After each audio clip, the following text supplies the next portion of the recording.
Ya halo, assalamualaikum warahmatullahi wabarakatuh. Ketemu lagi ya bersama saya di dunia tani. Oke, sahabat tani.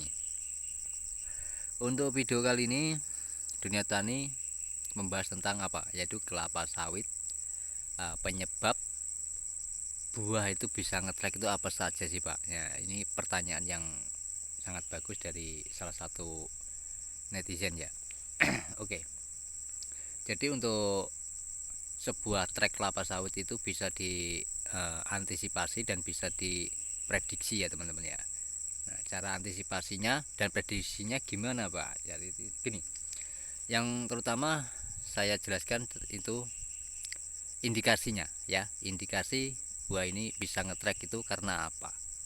Nah, jadi teman-teman petani kelapa sawit kalau mempunyai perkebunan kelapa sawit tentunya eh, ini ya yang perlu disiapkan itu adalah pupuknya ya teman-teman ya. Karena kelapa sawit ini eh, pupuk ini sangat penting untuk kelapa sawit. Jadi kalau tidak mau kelapa sawitnya ngetrek ya harus pupuknya harus rutin. Nah, contoh ya, saya ambil contoh begini. Dalam 1 tahun kita rutin memupuknya ya, memupuk. Lalu untuk telat 6 bulan saja itu sudah terindikasi akan buah pasti akan ngetrek meskipun tidak semua kelapa sawitnya ngetrek ya, itu pasti akan ada indikasi ngetreknya. Itu yang pertama. Nah, untuk ininya apa, antisipasi ngetreknya ya kita harus rajin memupuk. Kalau 2 bulan sekali atau 3 bulan sekali ya kita harus, polanya itu harus kita ikuti itu 1 bulan sekali atau 2 bulan sekali ya. Nah, untuk dosis-dosis pemupukan berapa Pak ya? Untuk dosis pemupukan untuk kelapa sawit yang sudah tinggi dan umur masih kecil itu beda teman-teman ya, beda. Yang masih umur 1 tahun ataupun 5 sampai 5 tahun itu beda pemupukannya. Nah, lebih jelasnya dunia tani nanti akan rangkumkan di fitur gabung dunia tani teman-teman ya. Nah, untuk gabung di fitur fitur gabung dunia tani gimana Pak caranya ya? Tinggal tekan aja dulu subscribe-nya, itu nanti akan muncul di sebelahnya subscribe akan ada tulisan gabung ya. Kita tinggal gabung di situ. Oke? Itu. Jadi antisipasi dan apa? Untuk buah ngetrek ini sudah dijawab oleh dunia tani. Dan apa saja faktornya Pak untuk buah trek ini? Jadi bukan pupuk saja ya, meskipun pupuk rutin tapi kalau airnya kurang itu juga berpengaruh pada buah yang ngetrek. Jadi tumbuhnya itu akan jadi apa? Bunga jantan itu loh teman-teman. Nah, bunga jantan.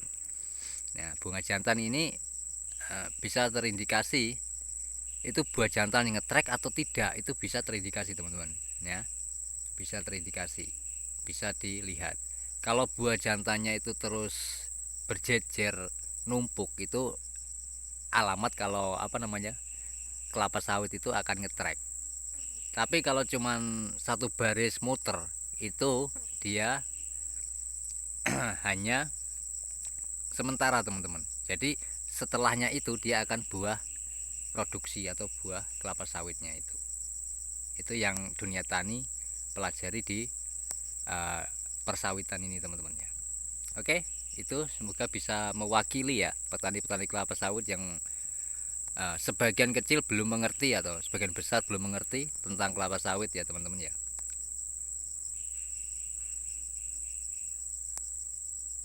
Terutama di kelapa sawit yang sudah tinggi ini.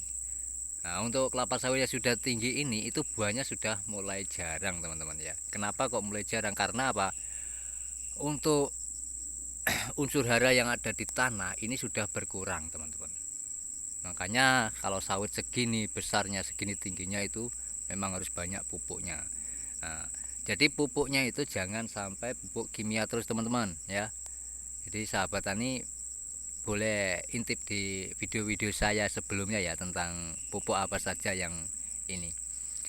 Karena dunia tani sudah merangkumnya di video-video dunia tani semua tentang jangan-jangan kosong ataupun solid teman-teman ya. Di situ ada semua sudah dunia tani bagikan pada teman-teman. Oke, semoga ini bisa menginspirasi ya. Jadi untuk siang hari ini kita ngobrol santai saja tentang bicara buah ngetrek itu ya. Kelapa sawit kenapa kok bisa ngetrek? Jadi ngetrek itu bisa diantisipasi dan bisa ditanggulangi teman-teman ya. Bisa terindikasi ya. Oke.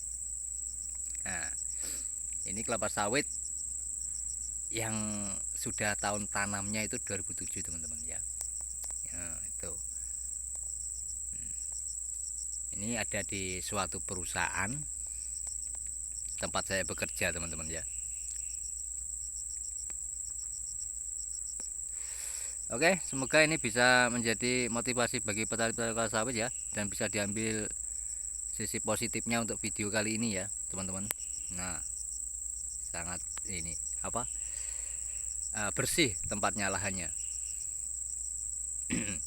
Nah, untuk kemarau ini, menanggapi kemarau yang bulan lalu ya, bulan lalu kan kemarau panjang ini teman-teman.